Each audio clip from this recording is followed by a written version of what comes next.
Bonjour mes chers élèves, aujourd'hui on va continuer le 6e chapitre, les lentilles minces. Dans la séance précédente, on a vu les lentilles minces, la définition et la classification physique des lentilles, les caractéristiques d'une lentille mince convergente, le foyer et la distance focale, et la vergence d'une lentille convergente. Dans cette partie, on va voir la formation d'une image avec une lentille convergente et on commence par les rayons particuliers. Donc les rayons lumineux particuliers, pour pouvoir tracer l'image d'un objet par une lentille mince convergente, on considère 3 rayons particuliers dont le trajet à travers la lentille peut être facilement déterminé. Donc les rayons passant par le centre optique, les rayons qui passent par le centre optique ou le centre O de la lentille ne subissent aucune déviation. Pour tracer le rayon, il suffit de prolonger le rayon incident. Voilà un autre rayon.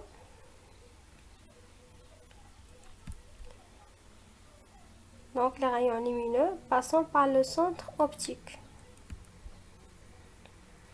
Le rayon incident parallèle à l'axe optique.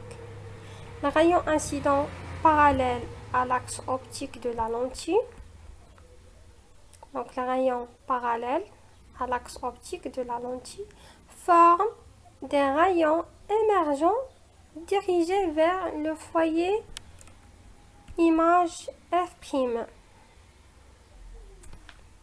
Donc voilà un autre rayon parallèle à l'axe optique de la lentille forme des rayons émergents dirigés vers le foyer image F'.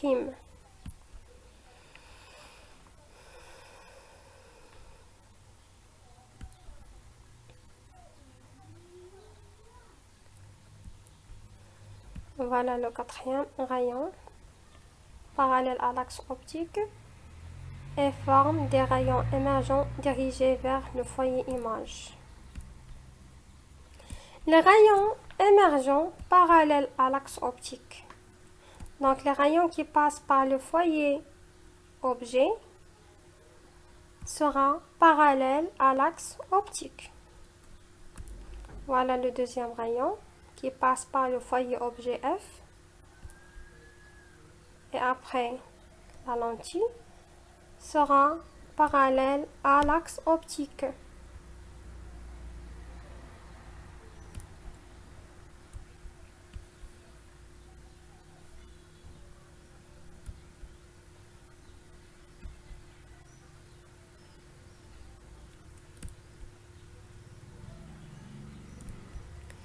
Donc les rayons lumineux émergents parallèles à l'axe optique. Dans cette partie, on va voir aussi la construction de l'image d'un objet par une lentille mince convergente. Cas où la distance, donc il y a plusieurs cas, on commence par le cas où la distance entre le centre optique O et l'objet AB est supérieure à la double distance focale. Donc la distance focale c'est OF ou bien OF'. La double distance focale c'est O2F, donc cette distance c'est la double de cette distance. On va prendre l'objet dans cette partie. Donc OA supérieur à 2F, la distance de F. Donc vous savez que l'image d'un objet est dite réelle si elle se situe après la lentille et qu'elle peut être observée sur un écran. Donc se situe dans cette partie après la lentille. C'est pas avant. Donc l'objet se situe avant la lentille et l'image sera après la lentille. On obtient une image réelle lorsque l'objet est situé avant le foyer objet de la lentille et la méthode pour tracer l'image réelle A'B' d'un objet correspondant à un segment AB perpendiculaire à l'axe optique de la lentille et dans le point A. Donc ici le point A appartient à cet axe. l'image A'B' comporte les mêmes angles que l'objet AB. Donc, l'image A'B' sera perpendiculaire à l'axe optique, comme l'objet AB. Le point B', donc B' c'est l'image de B, A' c'est l'image de A. Le point B', l'image de B à travers la lentille mince convergente s'obtient en traçant deux rayons particuliers. Celui qui passe par le centre optique de la lentille n'est pas dévié. Le rayon incident, qui est parallèle à l'axe optique, émerge en passant par le foyer image F'. L'intersection des deux rayons, donc ici l'intersection des deux rayons émergents, permet de déterminer le point image B'. Le point A', image de A à travers la lentille mince convergente, et tout comme le point A également sur l'axe optique. Je peux vérifier par le troisième rayon, donc qui passe par le foyer objet, qui est parallèle à l'axe optique. Une fois le point image B' déterminé, il suffit de tracer la droite perpendiculaire à l'axe optique de la lentille, passant par B' pour pouvoir déterminer le point image A' qui se situe à l'intersection de cette perpendiculaire et de l'axe optique. Donc c'est le premier cas où la distance OA supérieure à la distance O de F.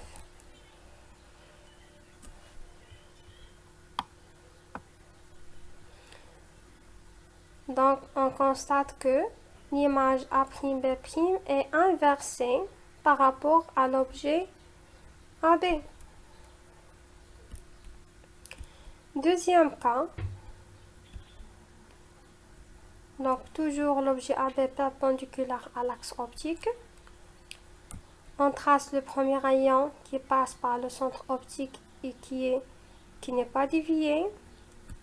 Le deuxième rayon parallèle à l'axe optique et passant par le foyer image. Le troisième rayon parallèle qui passe par le foyer objet sera parallèle à l'axe optique. Donc on trace l'image A'B'.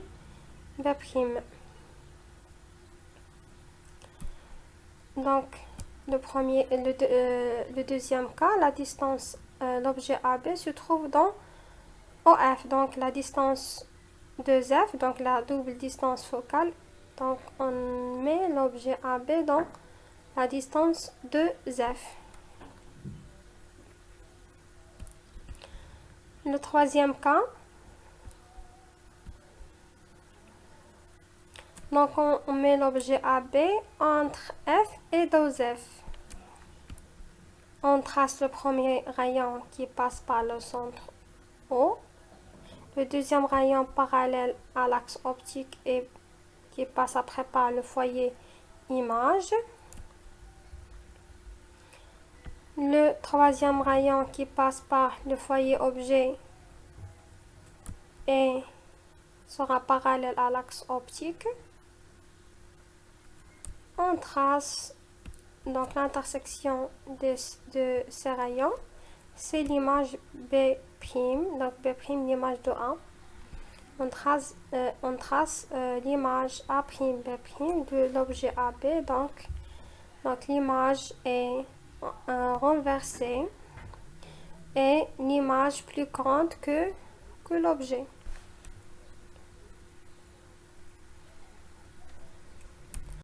Passons maintenant au quatrième cas,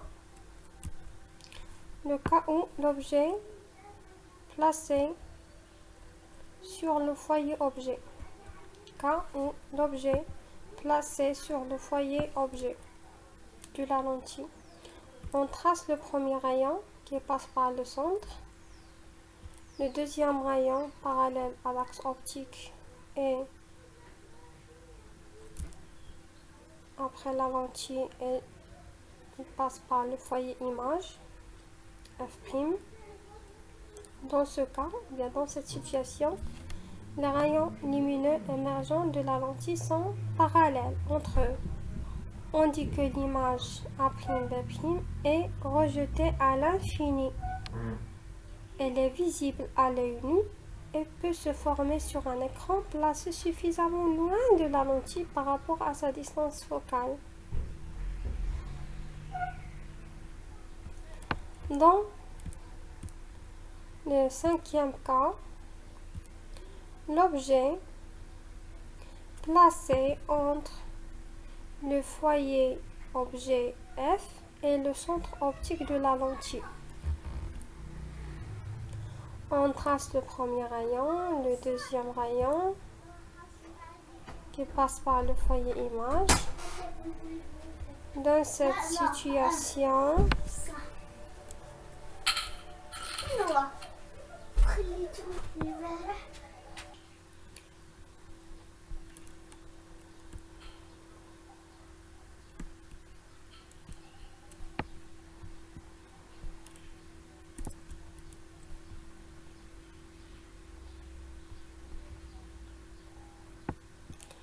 cette situation, les rayons lumineux ne se coupent pas après la lentille, mais avant dans le milieu objet. Il faut donc les prolonger en pointillés pour déterminer la position du point B'.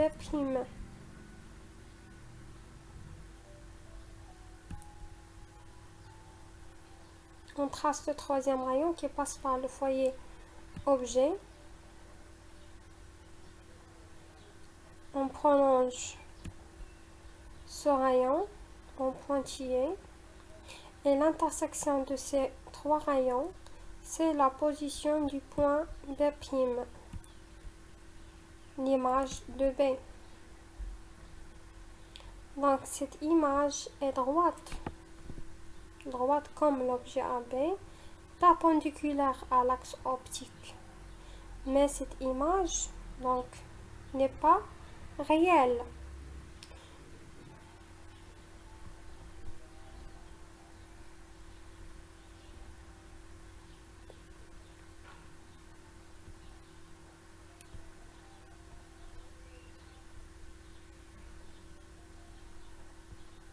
Donc l'image A'B' virtuelle car elle est située avant la lentille, elle est de plus dans le même sens et plus grande que l'objet AB.